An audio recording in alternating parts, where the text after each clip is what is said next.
ආයිබෝවන් තෙරුවන් සරණයි.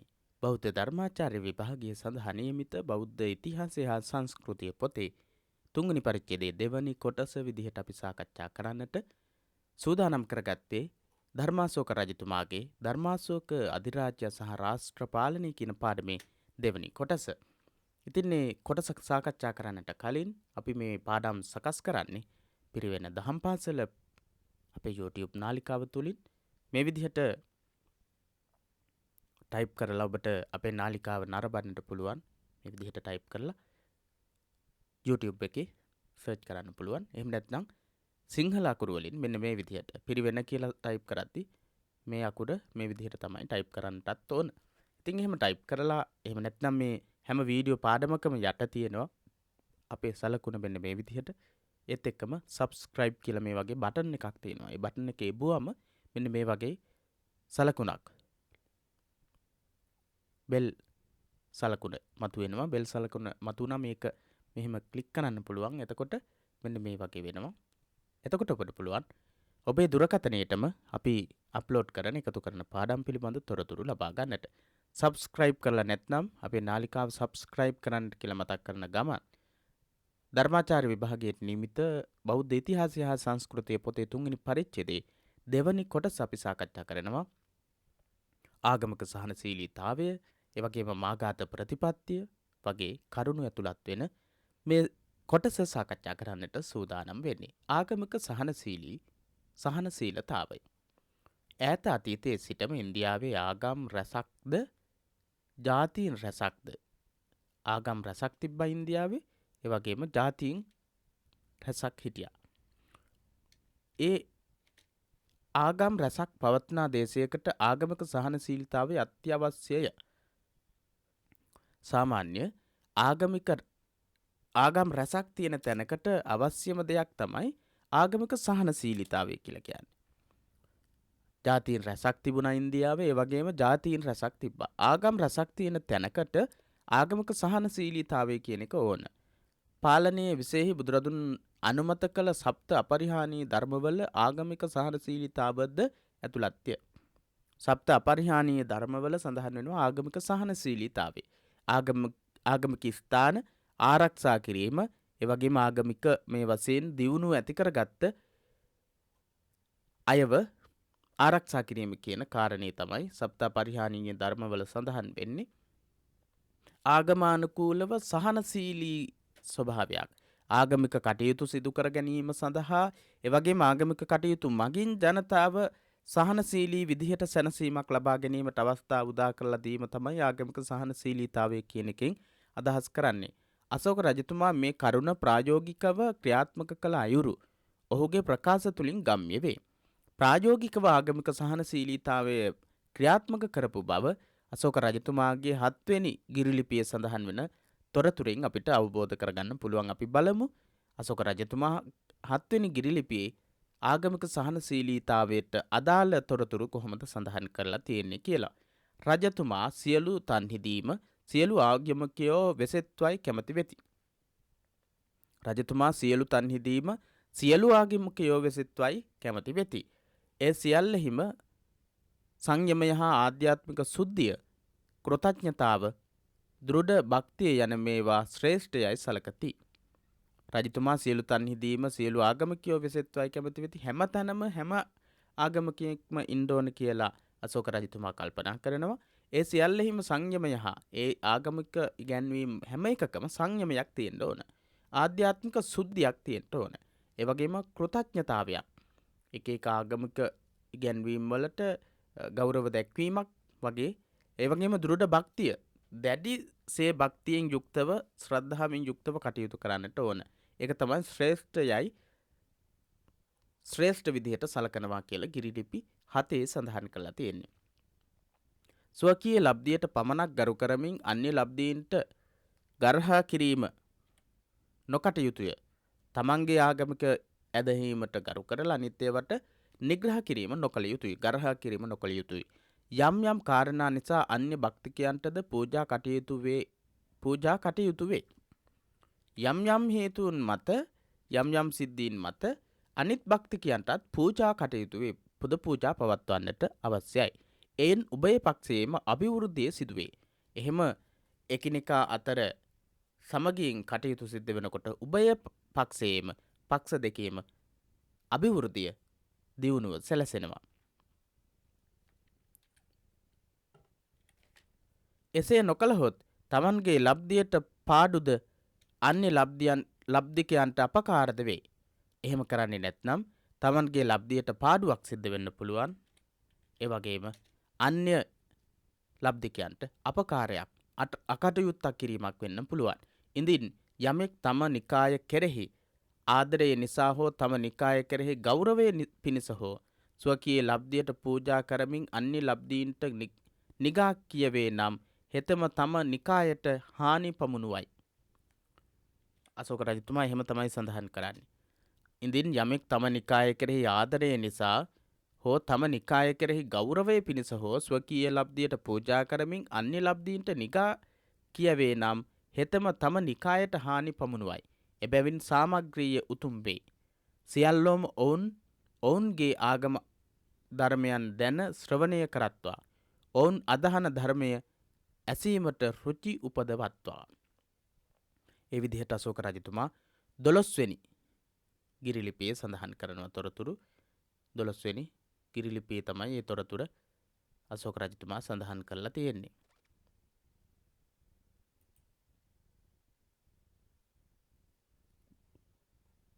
ඉඳින් යමෙක් තම නිකාය කෙරෙහි ආදරය නිසා හෝ තම නිකාය කෙරෙහි ගෞරවය පිණිස හෝ ස්වකීය ලබ්ධියට පූජා කරමින් අන්‍ය ලබ්ධීන්ට නිගා කියවේ නම් හෙතෙම තම නිකායට හානි පමුණුවයි. එබැවින් සාමග්‍රිය උතුම් වේ. සියල්ලෝම ඔවුන්ගේ ආගම ධර්මයන් දැන ශ්‍රවණය කරත්වා. අනුන් අදහන ධර්මය ඇසීමට රුචි උපදවත්වා. අනුන්ගේ ධර්මයත් අදහන්න ධර්මයේ ඇසීමට රුචිකත්වයක් දක්වත්වා කියන සඳහන අශෝක රජතුමා සඳහන් කරනවා 12 වෙනි ගිරිලිපියේ. ඊට පස්සේ අශෝක රජතුමා සඳහන් කරනවා සියලු නිකායෝම මවිසින් නානා පූජා සංග්‍රහ වලින් පොදනු ලබති. සියලු නිකායෝ මවිසින් නානා පූජා සංග්‍රහ වලින් පුදනු ලබති. 6 වෙනි ටැම්ලිපියේ සියලුම නිකායන් වලට මම පුද පූජාවන් පවත්වනවා කියලා තමයි රජතුමා සඳහන් කරන්නේ.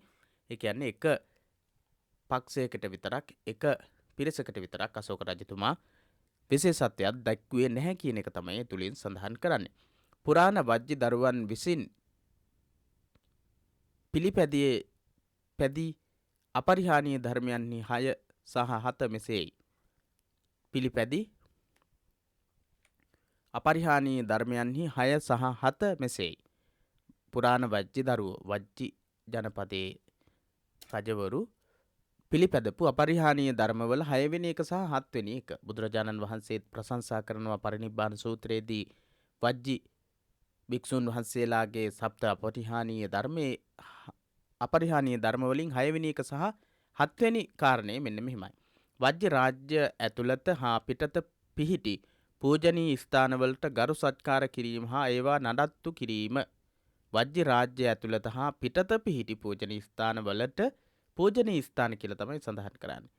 ආගමික ස්ථාන සියල්ලක්ම ගරු සත්කාර කිරීම හා ඒවා නඩත්තු කිරීම.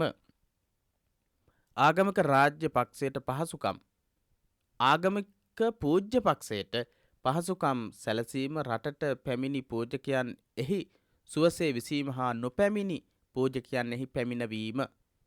නොපැමිණි පූජකයන් එහි පැමිණවීම. ආගමික පූජ්‍ය පක්ෂයට පහසුකම් සැලසීම රටට පැමිණි පූජකයන් එහි සුවසේ විසීමට අවස්ථාව උදා කර දීම.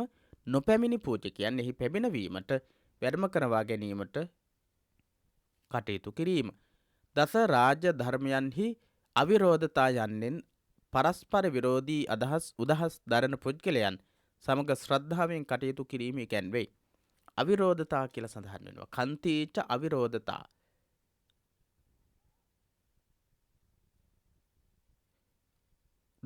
දානං සීලං පරිච්ඡාගං අජ්ජවං මජ්ජවන්තපං අක්කෝදෝ අවිහිංසාච්ච කන්තිච අවිරෝධතා.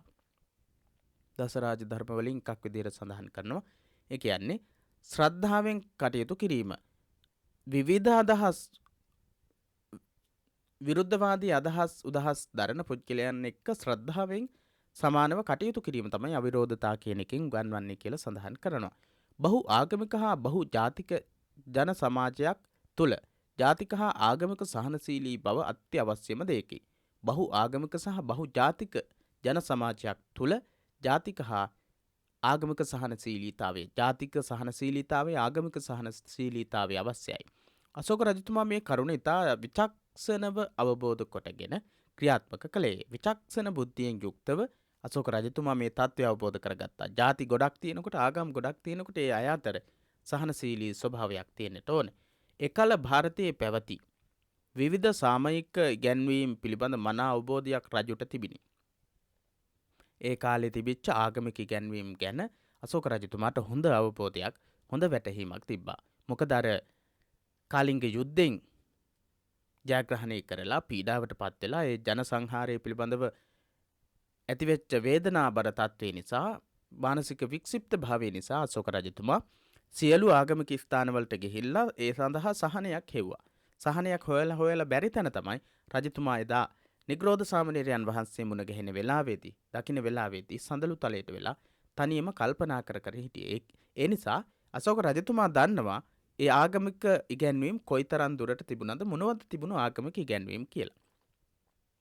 මේ විවිධ ආගම්වල ඇතුළත් වූ ලෞකික ජීවිතය සැපවත් කර ගැනීමට අදාළ ඉගැන්වීම් අශෝක රජතුමා විසින් මනාව හදාරා ඒවා රටවැසියාගේ ප්‍රයෝජනය සඳහා සෙල්ලිපි මගින් නිර්දේශ කළේය. අශෝක රජතුමා තවත් දුරට ඒ ආගමික ඉගැන්වීම් ඉගෙන ගත්තා. ඒවා ලෞකික ජීවිතයේ හැම ආගමකම උගන්වන ලෞකික ජීවිතයේ සාර්ථකත්වයට හේතු වෙන කරුණු තිබුණා නම් ඒ තිබුණු කරුණු සියල්ලක්ම සෙල්ලිපිවල රචනා කරන්නට සෙල්ලිපිවල ඇතුළත් කරන්නට අශෝක රජතුමා කටයුතු කළා. ගොඩනැගිය හැකි පැවති සංනිවේදන මාධ්‍යයන් ඉවහල් කොට ගනිමින් ඒ පණිවිඩය ජනතාව වෙත ගෙන ගියේය. ගොඩනැගිය හැකිව පැවති සංනිවේදන මාධ්‍යයන් ඉවහල් කොට ගනිමින් ගොඩනගන්න පුළුවන් සංනිවේදන මාධ්‍ය ඉවහල් කරගෙන ඒ පණිවිඩ ජනතාව වෙතට සෙල්ලිපි මගින් අශෝක රජතුමා අරගෙන ගියා. මේ සඳහා ධර්මානුශාසනයේ මෙන්ම සෙල්ලිපි, ටැම්ලිපි හා ගිරිලිපි උපයෝගී කොට ගත්තේ.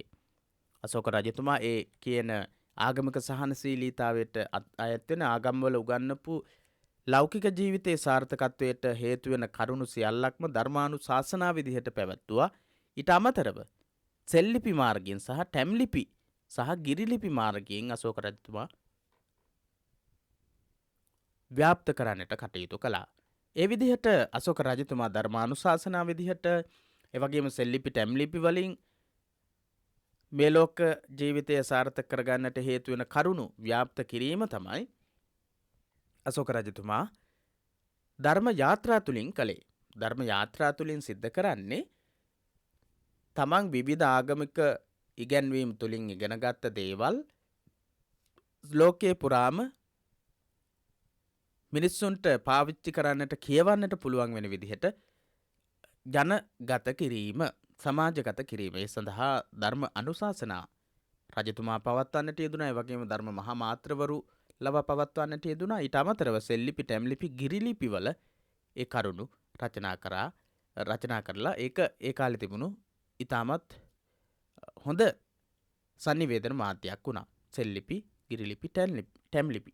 ඉතින් ඒ මගින් තමයි රජතුමා තමන්ගේ ධර්ම යාත්‍රා පවත්වන්නේ. අපි බලමු ධර්ම යාත්‍රා. විහාර යාත්‍රාව වෙනුවට ධර්ම යාත්‍රාව අනුගමනය කළ රජතුමා ආර්ථික සමෘද්ධියද සදාචාරාත්මක සමෘද්ධියද ඇති කළේය. විහාර යාත්‍රාව කියලා කියන්නේ සත්ව ඝාතනය කරමින් ඒ විදිහට නිරර්ථක වූ ගමන් බිමන් යමින් විවේක දවස්වල කරන කටයුතු. ඒ වෙනුවට ධර්ම යාත්‍රාව අශෝක රජතුමා පූජනීය ස්ථානවලට ගමන් කිරීම, පූජනීය ස්ථානවල සෙල්ලිපි පිහිටවීම, ඒ වගේ දේවල් තමයි ධර්ම යාත්‍රා මගින් සිද්ධ කළේ. ආර්ථික සමෘද්ධියත් සදාචාරාත්මක සංවර්ධනය සමෘද්ධියත් ඇති කිරීමට මේ ධර්ම යාත්‍රා පාවිච්චි කළා. යුක්ත රාජුක හා ප්‍රාදේශික යන නිලධාරීන් පත්කොට මුළු ಭಾರತೀಯ පුරාම ආර්ථික හා සදාචාරාත්මක සැලසුම් දියත් කළේය. රජතුමා ධර්ම යාත්‍රා යටතේ පත් කරන ලද නිලධාරීන් යුක්ත රාජුක ප්‍රාදේශික යුක්ත රාජුක ප්‍රාදේශික කියන නිලධාරීන් පත් කළා. මුළු භාරතය පුරාම ආර්ථික සහ සදාචාරාත්මක සැලසුම් කළේ මෙන්න මේ කියන අය. එහෙනම් අපෙන් ප්‍රශ්නයක් අහන්න පුළුවන්. අශෝක රජතුමා විසින් ಭಾರತೀಯ ආර්ථික සහ සදාචාරාත්මක සැලසුම් දියත් කිරීම සඳහා පත් කරන ලද පිරිස අතර ප්‍රධානත්වයේ ගත් අයගෙන් 3 දෙනෙක් නම් කරන්න. යුක්ත රාජුක ප්‍රාදේශික කියන නිලධාරීන්. සැලසුම් නිසලෙස ක්‍රියාත්මක වේදැයි සමීක්ෂණය කළේය. ඒවායෙහි ප්‍රගතිය සමාලෝචනය කළේය. සැලසුම් නිසලෙස ක්‍රියාත්මක වෙනවද කියලා සමීක්ෂණය කළා. ඒවාගේ ප්‍රගතිය සමාලෝචනය කළා. මේ හේතු නිසා පූර්වෝක්ත ආර්ථික හා සදාචාරාත්මක සැලසුම් රටපුරා එක හා සමාන ලෙසින් ක්‍රියාත්මක වූ බව පිළිගත හැකිය. පූර්වෝක්ත කියලා කිව්ව ඉස්සෙල්ලා අපි කියපු ආර්ථික සහ සදාචාරාත්මක සැලසුම් රටපුරාම මේ නිසා ක්‍රියාත්මක වුණා. ඒකට හේතුව රජතුමා ඒ සැලසුම් ක්‍රියාත්මක වෙනවද කියලා නිතරම හොයලා බැලුවා. ඒවා කොච්චර දුරට සාර්ථක වෙලා තියෙනවද කියලා සමාලෝචනය කරලා බැලුවා. ඒ නිසා මේ කියන නිලධාරීන් විසින් සිද්ධ කරපු යුක්තක රාජුක ප්‍රාදේශික කියන නිලධාරීන් විසින් සංවිධානය කරපු ආර්ථික සහ සදාචාරාත්මක සංවර්ධනයේ සමෘද්ධිය ඉතාමත් හොඳින් සිද්ධ වෙලා තියෙනවා. මේ ක්‍රියාදාමයෙන් ස්වදේශයෙහි මෙන්ම අශෝක රජුගේ සංස්කෘතික දූතයන් ගිය විදේශයන්හිද ක්‍රියාත්මක වූයේ. මේක ඉන්දියාවේ වගේම සංස්කෘතික දූතයන් විදිහට සලකන අපි සඳහන් කරපු යුක්තක රාජුක ප්‍රාදේශික කියන මේ නිලධාරීන් ගියපු හැම තැනම ඉන්දියාවේ විතරක් නෙමෙයි තවත් බොහෝ ප්‍රදේශවල මේ අය ගිහිල්ලා තියෙනවා. ඉතිහාසයේ අධ්‍යයනය කරද්දී පැහැදිලි වෙනවා. ඒ හැම තැනකම ඉතාමත් හොඳින් මේ කියන ආර්ථික සංවර්ධනය සහ සදාචාරාත්මක සංවර්ධනය කියන එක සිද්ධ වෙලා තියෙනවා. මේ කරුණ රජතුමා විසින් ඉස්මතු කොට දක්වා තිබේ. රජතුමා ඉස්මතු කරලා දක්වලා තියෙනවා මේ යුක්තක රාජුක සහ ප්‍රාදේශික කියන නිලධාරීන් විසින් සංස්කෘතික නිලධාරීන් විසින් කරපු ක්‍රියාදාමයේ ප්‍රතිඵලය එහෙම නැත්නම් ධර්ම යාත්‍රාවල ප්‍රතිඵලය කොයිතරම් දුරට ව්‍යාප්ත වුණාද කියන එක පිළිබඳව රජතුමා සෙල්ලිපිවල මෙහෙම සඳහන් කරනවා. දේවානම්පිය ප්‍රියදර්ශී මහරජුගේ දැහැමි අනුශාසනා පිළිපදින්නෝ හැම තන්හිම සිටිති. යම් රටකට දේවානම්ප්‍රිය ප්‍රියදර්ශී මහරජුගේ දූතයෝ නොයද්ද එරටෙහි ජනයා පවා මේ දහම් අනුශාසනා අසා දැහැමෙන් හැසිරෙති. මතුද හැසිරෙති. ඒ හැම තන්හිම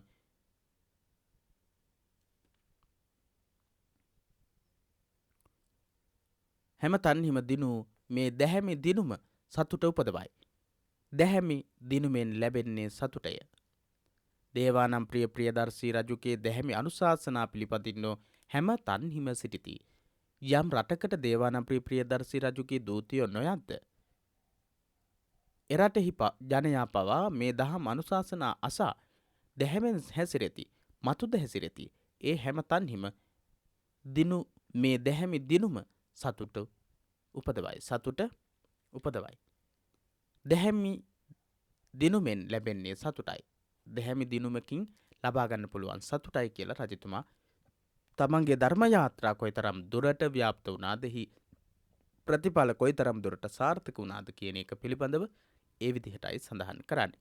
ඊළඟට මාඝාත ප්‍රතිපත්තිය. මාඝාතයේ සතුන් නොමැරීම. මාඝාත කියලා කියන්නේ සතුන් නොමැරිය යුතුයි. සතුන් නොමැරීම සඳහා පැන වූ ප්‍රථම බෞද්ධ අධිරාජ්‍ය ධර්මාශෝක රජතුමායි. සතුන් මැරීම සඳහා තිබුණු අවසරයේ සතුන් නොමැරිය යුතුයි කියන නීති පනවන්නට යෙදුණු ප්‍රථම පාලකයා වුණේ ධර්මාශෝක අධිරාජ්‍යයා. මාඝාත සතුන් නොමැරීම. එතුමාගේ 5 වෙනි ටැම් ලිපියෙහි ඒ පිළිබඳ විස්තරාත්මකව කරුණු සඳහන් කොට තිබේ. ධර්මාශෝක රජතුමාගේ මාඝාත ප්‍රතිපත්තිය පිළිබඳව සඳහන්ව ඇති සවිස්තරාත්මකව තොරතුරු සඳහන්ව ඇති සෙල්ලිපිය වන්නේ 5 වෙනි ටැම් ලිපියයි. එමගින් සතුන් පමණක් නොව වෘක්ෂලතා ආදියද ආරක්ෂා කළ යුතු බව අවධාරණය කොට ඇත.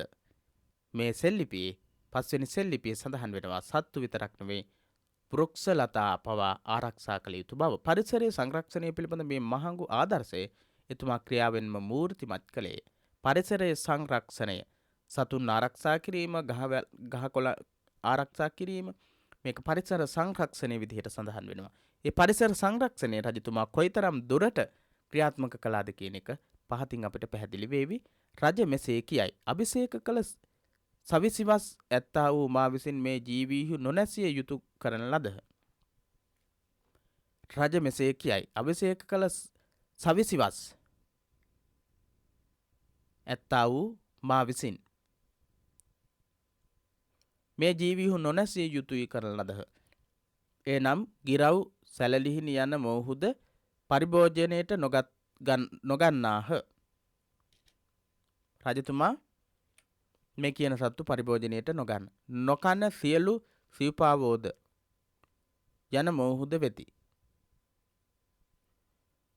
එළු දෙනද හූරු දෙනද ගැබිනි වූවා හෝ කිරි පොවන්නේ වූවා හෝ නොමැරිය යුතුය. සමසක් වයස් නොවූ පැටවුද නොනැසිය යුතුය. කුකුලන් අබීජ නොකළ යුතුය. ඉබ්බන් වැනි පොතු ඇතුලේ ජීවත්වන සතුන් පනපිටින් නොදැවිය යුතුය. වනේ නිර්කරුණේ හෝ සතුන්ට හිංසා පිණිස හෝ නොදැවිය යුතුය. ප්‍රාණියෙකුගෙන් සතෙකු මරා දීමෙන් ප්‍රාණියෙකු පෝෂණය නොකළ යුතුය. ප්‍රාණියෙකුගෙන් සතෙකු මරා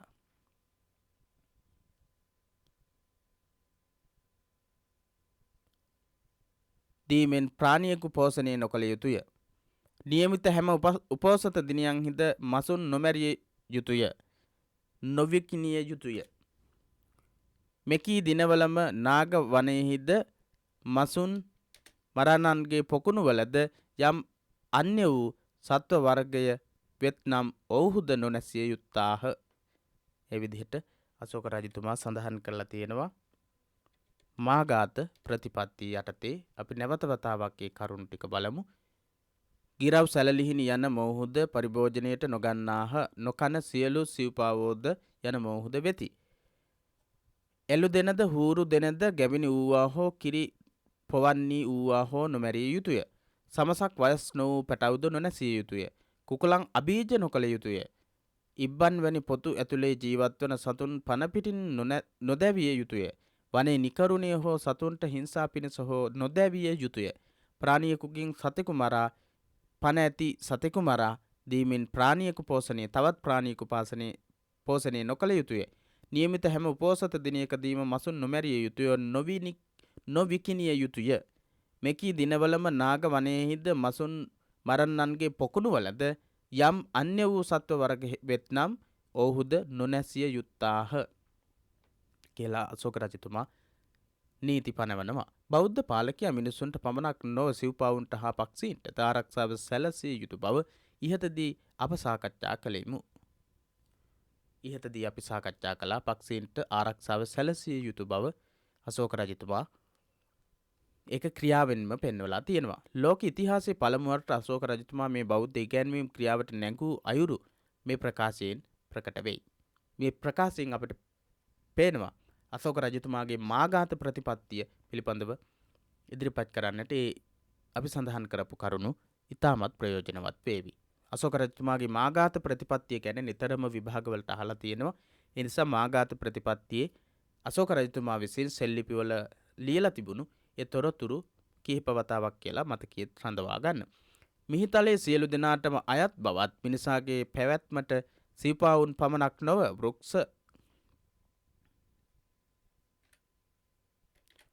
වෘක්ෂලතාද අවශ්‍ය වන බවත් ඉහත සඳහන් ප්‍රකාශයෙන් ගම්ම්‍ය වේ. මිහිතලේ සියලු දෙනාටම අයත් බවත් මිනිසාගේ පැවැත්මට සිව්පාවුන් පමණක් නොව වෘක්ෂලතාද අවශ්‍ය වන බවත් ඉහත සඳහන් ප්‍රකාශයෙන් ප්‍රකාශ වෙනවා ගම්ම්‍ය වෙනවා අපිට තේරුම් ගන්නට පුළුවන්. විවිධ විධායක හා අධිකරණයේ එකට බැඳී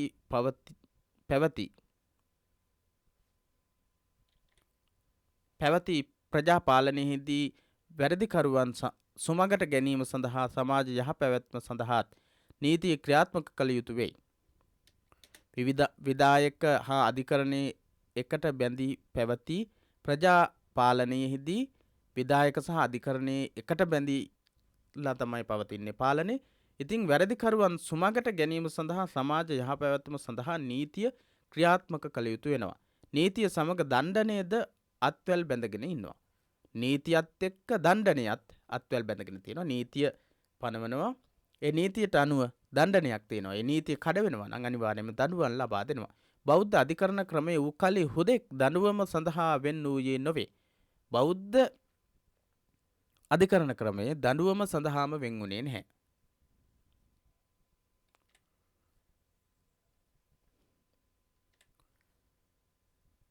දඬුවම මගින් පුනරුත්ථාපනය සිදුවේ. දඬුවම මගින් පුනරුත්ථාපනය සිදු වෙන බෞද්ධ දඬුවම තුළින් පුනරුත්ථාපනයක් සිද්ධ වෙනවා. නැවත ඒ අය නිවරදි දේහි පිහිටුවනවා. දඬුවම් පමුණුවා වරදකරු සුමගට ගැනීමට බෞද්ධ නීති උපදෙස් පවසයි. සපයයි. දඬුවම් පමුණුවා වරදකරු සුමගට ගැනීමට දඬුවම් පමුණුවන්නට අවසර තියෙනවා. දඬුවම් පමුණුවන්නේ ඔහුව පීඩාවට පත් කරන්න විනාශයට පත් කරන්න නෙවෙයි. ඔහු සුමගට නිවැරදි මාර්ගයට ගැනීමේ අරමුණෙන් තමයි දඬුවම් පැමිණවිය යුතු වෙන්නේ. එබැව් දත් අශෝක රජතුමා බන්ධනාගාර ගත වූ සිරකරුවන් 25 වරක් නිදහස් කළ බව බන්ධනාගාර ගත කරා. කාලිංග යුද්ධයේ අවස්ථාවේදී බොහෝ දෙනෙක් බන්ධනාගාර ගත කරලා තිබුණා වැරදිකරුවන්ව. ඉතින් 25 වතාවක් නිදහස් කරලා තියෙනවා. ඊට පස්සේ අශෝක රජතුමා වැරදි කරපු අය වරදින් ලිහිල් කරලා පුනරුත්ථාපනය කරලා 25 වතාවක් සිරබාරේ හිටපු අය නිදහස් කරලා තියෙනවා අශෝක රජතුමා. අභිෂේක කොට සවිසි වසක් ඇති මා විසින් මේ දක්වා අතරතුර කාලෙහි සිරකරුවන් නිදහස් කිරීම 25ක් කරන ලදී.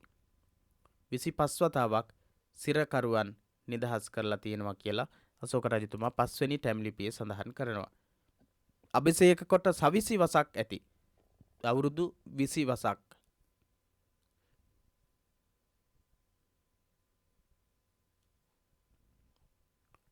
ඇති මා විසින් මේ දක්වා 25 වතාවක් සිරකරුවන් නිදහස් කරලා තියෙනවා කියලා අශෝක රජතුමා සඳහන් කරනවා. මූලික වශයෙන් අශෝක සෙල්ලිපි ඇසුරු කරමින් ධර්මාශෝක රජතුමාගේ රාජ්‍ය පාලනය පිළිබඳ ඉහත සාකච්ඡාව සිදු කළේ ඓතිහාසිකව ඒ කරුණු සනාතව ඇති හේිනි. මේ කරුණු මූලික වශයෙන් අශෝක සෙල්ලිපි ඇසුරු කරගන්න මේ ධර්මාශෝක රජතුමාගේ රාජ්‍ය පාලනය පිළිබඳව ඉහත සාකච්ඡාව අපි සිදු කළේ ඒතින් සඳහන් කරපු සාකච්ඡාව අපි සිදු කළා. දැහැමි රජතුමා කියන්නේ කවුද කියලා සාකච්ඡා කරලා ඒ දස රාජධර්ම වලට සක්විති රවත් වලට අනුව සතර සංග්‍රහ වස්තු වලට අනුව සතර බ්‍රහ්ම විහාර වලට අනුව අශෝක රජතුමාගේ පාලන කටයුතු කොහොමද ක්‍රියාත්මක වුණේ කියන එක ඓතිහාසිකව සෙල්ලිපි වලින් සනාථ වෙලා තියෙන නිසා තමයි අපි සෙල්ලිපි ආශ්‍රය කරගෙන මේ සාකච්ඡාව සිදු කරලා තියෙන්නේ. ඒ කරුණු සෙල්ලිපි වලින් සනාථ වෙලා තියෙන නිසා දේශපාලනය පිළිබඳ බෞද්ධ ඉගැන්වීම හුදෙක් පොතට හෝ දේශනයට පමණක් සීමාවක් නොවේ.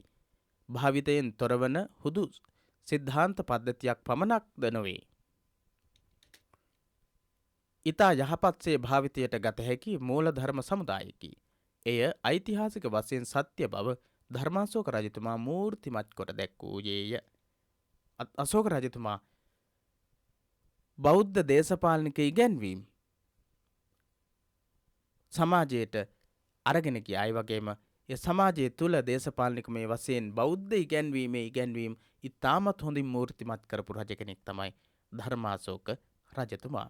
ඉතින් එහෙමනම් ධර්මාශෝක රජතුමාගේ